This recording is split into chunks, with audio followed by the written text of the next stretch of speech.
നമസ്തേ, എല്ലാവർക്കും ഹിന്ദി ശിക്ഷ യൂട്യൂബ് ചാനലിലേക്ക് സ്വാഗതം. കേരള ഹിന്ദി പ്രചാര സഭ നടത്തുന്ന ഭൂഷൺ പരീക്ഷാ സഹായി ഫസ്റ്റ് പാർട്ട് ഫസ്റ്റ് പേപ്പറിൻ്റെ ഗൈഡും അതിൻ്റെ ക്വസ്റ്റ്യൻ പേപ്പറും ഫസ്റ്റ് പാർട്ടിൽ വരുന്ന തേർഡ് പേപ്പറിൻ്റെ ട്രാൻസ്ലേഷനാണ് ഇന്ന് പരിചയപ്പെടുത്തുന്നത്. അപ്പോൾ ഇതാണ് നിങ്ങളുടെ ഹിന്ദി ഭൂഷൺ പരീക്ഷാ സഹായി വരുന്നത്. ഈ ടെസ്റ്റിൽ എല്ലാ നോട്ടും ഉൾപ്പെടുത്തിയിട്ടുണ്ട്. പിന്നെ വരുന്നത് അനുവാദമാല ഭാഗം 3 കാവ്യസങ്കലൻ പദ്യ ബുക്കാണ്. ഇത്രയാണ് നിങ്ങളുടെ സിലബസായിട്ട് വരുന്നത്. ആദ്യം വരുന്നത് ഛോട്ടാ ജാദുഗർ, അത് കഹാനിയിൽ വരുന്നതാണ്. മൊത്തം 3 പേപ്പറാണ് ഭൂഷണ് ചോദിക്കുന്നത്. ഒന്നാമത്തെ പേപ്പറിൽ വരുന്നത് കഹാനി സഞ്ജയ്, നിർമ്മല, പ്രതിനിധി ഏകാംഗി, അഗ്നിശിഖ.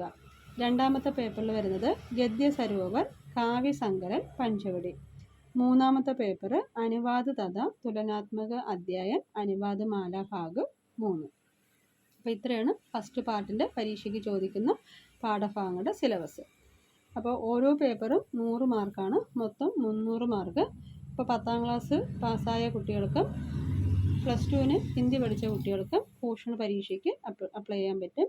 അപ്പോൾ ഭൂഷൺ പരീക്ഷയൊക്കെ എഴുതി കഴിഞ്ഞ് DLTയും സാഹിത്യചാര്യയൊക്കെ കഴിഞ്ഞ് +2 സാഹിത്യചാര്യ കഴിഞ്ഞ് പിന്നെ DLTക്ക് കൊടുക്കുക.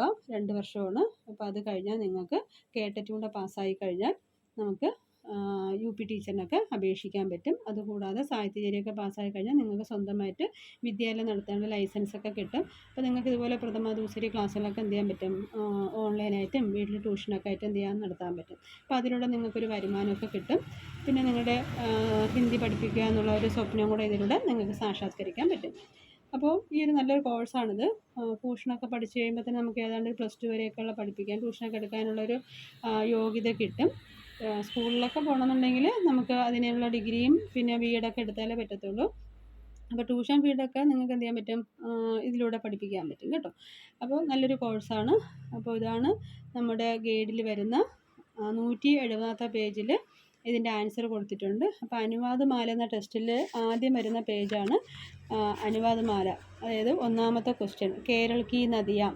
അപ്പോൾ ഈ ടെസ്റ്റിൽ ഒരു 25 നോട്ടുണ്ട്, ഹിന്ദിയിൽ നിന്ന് മലയാളത്തിലോട്ടാക്കാനുള്ളതും മലയാളത്തിൽ നിന്ന് ഹിന്ദിയിലോട്ടാക്കാനുള്ളത്. അപ്പോൾ മൊത്തം ഹിന്ദി 25, മലയാളം 25. അതിൽ 15 വീതം വേണം പഠിക്കേണ്ടത്. ഏതെങ്കിലും ഒരെണ്ണേ പരീക്ഷയ്ക്ക് ചോദിക്കാറുള്ളൂ. അപ്പോൾ ടെസ്റ്റ് വാങ്ങിക്കഴിഞ്ഞാൽ നിങ്ങൾക്ക് ഇതിൽ തന്നെ നോക്കി പഠിക്കാൻ പറ്റും. അപ്പോൾ ഇതാണ് ചോദ്യപേപ്പർ മോഡൽ വരുന്നത്.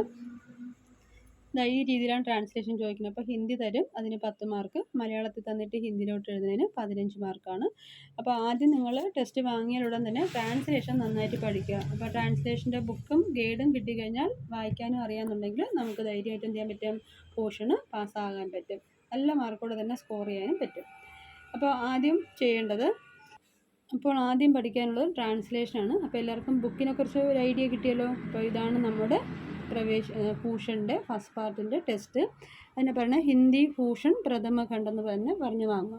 കാരണം ദ്വിതീയ ഖണ്ഡം എന്ന് വെച്ചാൽ സെക്കൻഡ് പാർട്ടാണ്. അപ്പോൾ ഫസ്റ്റ് പാർട്ടിൻ്റെ 3 പരീക്ഷ ജയിച്ചതിന് ശേഷമേ നമുക്ക് സെക്കൻഡ് പാർട്ട് എഴുതാൻ പറ്റുള്ളൂ. സെക്കൻഡ് പാർട്ടിന് മൊത്തം 4 പേപ്പറാണ്. അങ്ങനെ 3, 4 കൂടെ 7 പേപ്പറാണ്. ജയിച്ചാൽ മാത്രമേ ഭൂഷണ് പാസ്സാകാൻ കഴിയുള്ളൂ. അപ്പോൾ ഈ ഒരു ഗൈഡിന് 200 രൂപയുള്ളൂ വില. അപ്പോൾ ഒരു ബുക്ക് വാങ്ങുക. അതിനോടൊപ്പം തന്നെ അനുവാദമാല, പിന്നെ വരുന്നത് കാവ്യം. അപ്പോൾ ഇത്രയാണ് സിലബസ്. ആദ്യം വരുന്നത് കഹാനി, നിർമ്മല, പ്രതിനിധി ഏകാംഗി, അഗ്നിശിഖ. അപ്പോൾ ഇത്രയും കൂടെ 100 മാർക്കിന്. ദൂസര പത്രത്തിൽ ഗദ്യ സരോവർ, കാവ്യസങ്കലൻ, പഞ്ചവടി.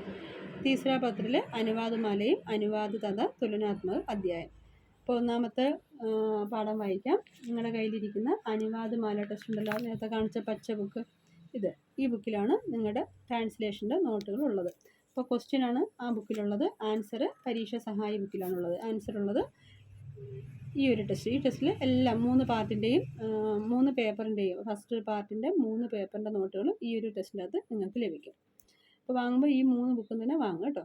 അപ്പോൾ ഒന്നാമത്തെ ക്വസ്റ്റ്യൻ വായിക്കാം. ഹിന്ദി വായിക്കാൻ നന്നായിട്ട് അറിഞ്ഞിരിക്കുക. വായിക്കുമ്പോൾ നല്ല നീറ്റായിട്ട് തന്നെ വായിക്കാം. എങ്കിലേ കുട്ടികൾക്ക് മനസ്സിലാവുള്ളൂ, നിങ്ങൾക്കും മനസ്സിലാവുള്ളൂ. അപ്പോൾ ട്രാൻസ്ലേഷനൊക്കെ നന്നായിട്ട് പഠിച്ചു കഴിഞ്ഞാൽ നമുക്ക് ഒരുപാട് അർത്ഥങ്ങൾ ഇതിൽ നിന്ന് കിട്ടും. അപ്പോൾ നിങ്ങൾക്ക് പ്രത്യേകിച്ച് റെഫർ ചെയ്യേണ്ട ആവശ്യമില്ല. അപ്പോൾ പ്രത്യേകിച്ചും മറ്റ് സബ്ജക്റ്റൊക്കെ ആണെങ്കിൽ പുതിയ സിലബസൊക്കെ വരുമ്പോൾ നമുക്ക് ടീച്ചേഴ്സിനൊക്കെ പഠിപ്പിക്കുന്നതിന് മുമ്പ് കുട്ടികളെ എന്ത് ചെയ്യുക, ഒന്ന് ടെസ്റ്റൊക്കെ റെഫർ ചെയ്ത് ഒന്ന് പ്രാക്ടീസ് ചെയ്താൽ മാത്രമേ പഠിപ്പിക്കാൻ പറ്റുള്ളൂ. പക്ഷേ ഹിന്ദിക്ക് ആ ഒരു പ്രശ്നം വരുന്നില്ല. കാരണം നമ്മൾ പ്രവേശനം ഭൂഷണമൊക്കെ ഒരുപാട് കാര്യങ്ങൾ പഠിച്ചതിന് ശേഷമാണ് എന്ത് ചെയ്യുക നമ്മൾ പഠിപ്പിക്കാൻ പോകുന്നത്. അപ്പോൾ തന്നെ ഒരുപാട് അർത്ഥമൊക്കെ ഇതിന് പഠിച്ചു കഴിയും. അപ്പോൾ ട്രാൻസ്ലേഷൻ നന്നായിട്ട് പഠിച്ചു കഴിഞ്ഞാൽ നിങ്ങൾക്ക് ഏത് കഥകളും സ്വന്തമായിട്ട് എഴുതാൻ പറ്റും. അപ്പോൾ അതൊന്ന് പ്രത്യേകം ശ്രദ്ധിക്കുക. അപ്പോൾ ഞാൻ വായിക്കുമ്പോൾ നിങ്ങളുടെ ടെസ്റ്റ് കൂടെ കയ്യിലെടുത്ത് വയ്ക്കുക. 5ാമത്തെ പേജാണ് വായിക്കുന്നത്. 1ാമത്തെ അനുവാദമാണ്. കേരൾ की नदियाँ उत्तर भारत की महानदियों की അപേക്ഷ ബിൽക്കുൽ ചോട്ടി ഹെ. അപ്പോൾ ആദ്യത്തെ വരി, ആ വരിയുടെ അർത്ഥം തന്നെ നിങ്ങളുടെ ഈ ഒരു ബുക്കിൻ്റെ അകത്ത് ഉണ്ട്. അപ്പോൾ അതിൻ്റെ പേജ് വരുന്നത് 170. അപ്പോൾ നിങ്ങൾക്ക് ആദ്യം ഒന്ന് പ്രാക്ടീസ് ചെയ്യേണ്ടത്, ആദ്യം ഓരോ വരികൾ വായിക്കുക, അതിൻ്റെ അർത്ഥം വായിക്കുക, വീണ്ടും അടുത്ത വരി വായിക്കുക, അതിൻ്റെ അർത്ഥം വായിക്കുക.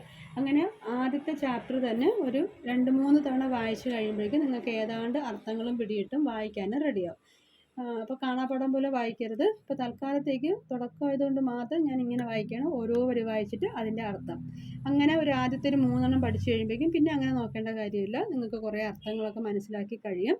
അപ്പോഴേക്കും നിങ്ങൾക്ക് 4ാമത്തെ ട്രാൻസ്ലേഷൻ മുതൽ ഹിന്ദി വായിക്കുമ്പോൾ തന്നെ ഓട്ടോമാറ്റിക്കായിട്ട് നിങ്ങൾക്ക് അതിൻ്റെ അർത്ഥം മനസ്സിലാക്കാൻ പറ്റും. ഓക്കെ, അപ്പോൾ നോക്കിയോ. കേരൾ की नदियाँ उत्तर भारत की महानदियों की अपेक्षा बिल्कुल छोटी है. അപ്പോൾ എന്താണ് കേരൾ की नदियाँ, എന്താണ് കേരളത്തിലെ നദികൾ അല്ലേ. അപ്പോൾ ഉത്തര ഭാരതത്തിലെ മഹാനദികളെ അപേക്ഷിച്ച് കേരളത്തിലെ നദികൾ തീരെ ചെറുതാകുന്നു. സബ്സെ ഉത്തരി സീമ പർ ചന്ദ്രഗിരി നദി ഹെ. സബ്സെ എന്താണ് ഏറ്റവും അല്ലേ, ഏറ്റവും വടക്കേ അതിർത്തിയിൽ ചന്ദ്രഗിരി നദിയും ഏറ്റവും തെക്കേ അതിർത്തിയിൽ നെയ്യാർ നദിയും ഒഴുകുന്നു. അപ്പോൾ അങ്ങനെ വായിക്കും. സബ്സെ उत्तरी सीमा पर चंद्रगिरी नदी और दक्षिणम सीमा पर नेयार नामक नदी बहती है. दोनों छोटी छोटी सरिताएं हैं. दोनों രണ്ടും അല്ലേ, രണ്ടും ചെറിയ ചെറിയ നദികളാകുന്നു. यहाँ की अधिकांश नदियाँ, എന്താണ് അധികാംശം, ഇവിടെയുള്ള അധികം നദികളും അറബ് സാഗർ സേ മിൽത്തി ഹെ, എവിടെ നിന്ന് ഒഴുകുന്നു, അറബിക്കടലിലേക്ക് ചേരുന്നു. कुछ तो झीलों या दूसरी नदियों में गिरती है. झीലം എന്താണ് തടാകം, ചിലത് തടാകങ്ങളിലോ മറ്റു ചിലത് നദികളിലേക്ക് എന്ത് ചെയ്യുന്നു, പതിക്കുന്നു. സബ്സെ ലംബി കേരളീയ നദി ഭാരതപ്പുഴ ഹെ. സബ്സെ ലംബി തന്നെ ഏറ്റവും നീളം അല്ലേ. അപ്പോൾ കേരളത്തിലെ ഏറ്റവും നീളം കൂടിയ നദി ഭാരതപ്പുഴയാണ്. ജിസ്കി ലംബായി, അതിൻ്റെ നീളം എന്ന് പറയുന്നത് 156. അപ്പോൾ 100 എന്ന് പറയും സൗ, 200 ആണെങ്കിൽ അത് 200, 300 ആണെങ്കിൽ അത് 300. അപ്പോൾ എല്ലാത്തിനൂടെ സൗ ചേർത്ത് പറയുക. ഇവിടെ വന്നിരിക്കുന്നത് 50 ആണ്. അപ്പോൾ 50 എന്ന് പറയുമ്പോൾ 50 അല്ലേ. അപ്പോൾ ചപ്പൻ, അപ്പോൾ 1956. അപ്പോൾ ഈ നമ്പറൊക്കെ വായിക്കേണ്ട ഇങ്ങനെയാണ്. അപ്പോൾ 1 ആണെങ്കിൽ 100, 2 ആണെങ്കിൽ 200, ഇനി 20 ആണെങ്കിൽ 20, 30 ആണെങ്കിൽ 30, അങ്ങനെ വായിച്ചു പോവുക. അപ്പോൾ 156 മീൽ ഹെ, 156 മീലാണ്. യഹ് ധാർമ്മിക ദൃഷ്ടി സെ തീർത്ഥ സി പവിത്ര കഹി ജാത്ത ഹെ. ഇത് ധാർമ്മിക മതപരമായ കാഴ്ചപ്പാടിൽ തീർത്ഥം പോലെ പവിത്രമാണെന്ന് പറയപ്പെടുന്നു. അപ്പോൾ യഹ് ധാർമ്മിക ദൃഷ്ടി സെ തീർത്ഥ സി പവിത്ര കഹി ജാതി ഹെ. ജിസ്കെ കിനാരെ തിരുനാവ നാമക ഗാവ് ഹെ. ഇതിൻ്റെ തീരത്താണ് തിരുനാവ ഗ്രാമം. इस ऐतिहासिक गांव पर प्रत्येक 12 वर्ष युग के अंत में एक महामग हुआ करता था जिसे मलयाളം में മാമാങ്കം कहते हैं. അപ്പോൾ ഇസ് ഐതിഹാസിക, ഈ ചരിത്രപരമായ ഗാവ് പർ ഗ്രാമത്തിൽ ഗാവ് പർ പ്രത്യേക 12 വർഷം, ഓരോ 12 വർഷം, 12 വർഷം കൂടുമ്പോഴും യുഗക്കെ അന്തമേ കൂടുമ്പോൾ ഒരു മഹാമഹം നടത്തി വരുന്നു. അപ്പോൾ ഈ ചരിത്രപരമായ ഗ്രാമത്തിൽ ഓരോ 12 വർഷം കൂടുമ്പോൾ ഒരു മഹാമഹം നടത്തിക്കൊണ്ട് വരുന്നു. ജിസെ മലയാളമേ മാമാങ്കം കഹത്തെ ഹെ. ഇതിനെ മലയാളത്തിൽ മാമാങ്കം എന്ന് പറയുന്നു. പെരിയാർ പൂർണ്ണ നദി ലംബായിമേ ഭാരതപ്പുഴയ്ക്ക് ബാദ് ആദി ഹെ. പെരിയാർ പൂർണ്ണ നദി, അതായത് നീളത്തിൽ ഭാരതപ്പുഴയ്ക്ക് ശേഷം വരുന്നു. किंतु इसका बहाव जिन स्थानों से होकर हो रहा है ये औद्योगिक और വ്യാപാരിക महत्व के है. എന്നാൽ ഇത് ഒഴുകിപ്പോകുന്ന സ്ഥലങ്ങൾ എന്താണ്, വ്യാവസായികപരമായും വാണിജ്യപരമായും മഹത്വമുള്ളതാണ്. അതാണ് ഇവിടെ പറഞ്ഞത്. ഇസ്കാ ബഹ, ഇതിൻ്റെ ഒഴുക്ക് ജിൻ സ്ഥാനോസെ ഹോക്കർ ഹോ രഹാ ഹെ, എവിടെയാണ്, ഔദ്യോഗിക ഓർ വ്യാപാരിക, എന്താണ് ഔദ്യോഗിക വ്യാവസായികമായിട്ടും വാണിജ്യപരമായിട്ടും. ഇസി പ്രസിദ്ധ നദിക്ക് കിനാരെ, ഈ പ്രസിദ്ധമായ നദിയുടെ തീരത്താണ് കേരളത്തെ അന്യ മനീഷി ശ്രീ ശങ്കരാചാര്യ ജി കാ ജന്മസ്ഥാന കാരടി നാമക്ക് ഗാവ് ഹെ. അപ്പോൾ കേരളത്തിലെ ചില പ്രസിദ്ധ ഫാക്ടറികളായ കേരളത്തിലെ മഹാജ്ഞാനിയായ ശങ്കരാചാര്യരുടെ ജന്മസ്ഥലമായ കാലടി ഗ്രാമം ഇതിൻ്റെ തീരത്താണ്. केरल के कुछ मशहूर कारखाने FACT, aluminium company, premier tiles आदि इस नदी के तट पर बने हुए हैं. അപ്പോൾ കേരളത്തിലെ ചില പ്രസിദ്ധമായ ഫാക്ടറികളായ FACT, aluminium company, premier tyres മുതലായവ ഈ നദിയുടെ തീരത്താണ് സ്ഥിതി ചെയ്യുന്നത്. ഇസി നദിമേ പെരിയാർ ഝീൽ ബനി ഹെ, ഇതിൻ്റെ തീരത്താണ് വന്യജീവി സംരക്ഷണ കേന്ദ്രമായ തേക്കടി സ്ഥിതി ചെയ്യുന്നത്. जंगली जीवों का संरक्षण केंद्र तेकड़ी है. पेरियार झील और तेकड़ी का वन्य जीवों का निवास स्थान देश विदेश के सैकड़ों यात्रियों को आकर्षित किया करता है. ഇതെന്ത് ചെയ്യുന്നു? നൂറുകണക്കിന് യാത്രക്കാരെ ആകർഷിച്ച് പോരുന്നു. അപ്പോൾ ഈ രീതിയിൽ ട്രാൻസ്ലേഷൻ വായിക്കുകയാണെങ്കിൽ നിങ്ങൾക്ക് വളരെ എളുപ്പത്തിൽ ആൻസർ ചെയ്യാൻ പറ്റും. അപ്പോൾ 10 മാർക്കിനാണ് ഇതിൻ്റെ ആൻസർ ചോദിക്കുന്നത്. അപ്പോൾ ഇവിടെ ചോദിച്ചിട്ടുണ്ട് ഹിന്ദി തന്നിട്ട് മലയാളത്തിൽ എഴുതേണ്ടത് 10 മാർക്കാണ്. അപ്പോൾ ഈ രീതിയിൽ നന്നായിട്ട് ടെസ്റ്റ് വായിക്കുക. ഓരോ സെൻറ്റൻസ് ഹിന്ദി വായിച്ചതിന് ശേഷം മലയാള അർത്ഥം മനസ്സിലാക്കി തന്നെ പഠിച്ചു പോവുക. അപ്പോൾ ഓരോ വീഡിയോയിലും ഓരോ ട്രാൻസ്ലേഷൻ അയച്ചു തരുന്നതാണ്. അപ്പോൾ ആദ്യത്തെ 15 ട്രാൻസ്ലേഷൻ പഠിച്ചതിന് ശേഷം മാത്രമേ നമുക്ക് എന്ത് ചെയ്യാൻ പറ്റുള്ളൂ? മലയാളത്തിൽ നിന്ന് ഹിന്ദി പഠിച്ചിട്ട് ഹിന്ദിയിൽ നിന്ന് മലയാളത്തിലോട്ട് പോകാൻ കഴിയുള്ളൂ. അതിന് ശേഷമായിരിക്കും നമ്മൾ കഥകളൊക്കെ പഠിക്കുന്നത്. അപ്പോൾ എല്ലാവർക്കും ഈ ഒരു വീഡിയോ ഉപകാരപ്രദമായെന്ന് കരുതുന്നു. ഇഷ്ടപ്പെട്ടെങ്കിൽ ലൈക്ക് ചെയ്യുക, ഷെയർ ചെയ്യുക, സബ്സ്ക്രൈബ് ചെയ്യുക. മറ്റൊരു വീഡിയോയുമായി വരുന്നവരെ എല്ലാവർക്കും നമസ്തേ.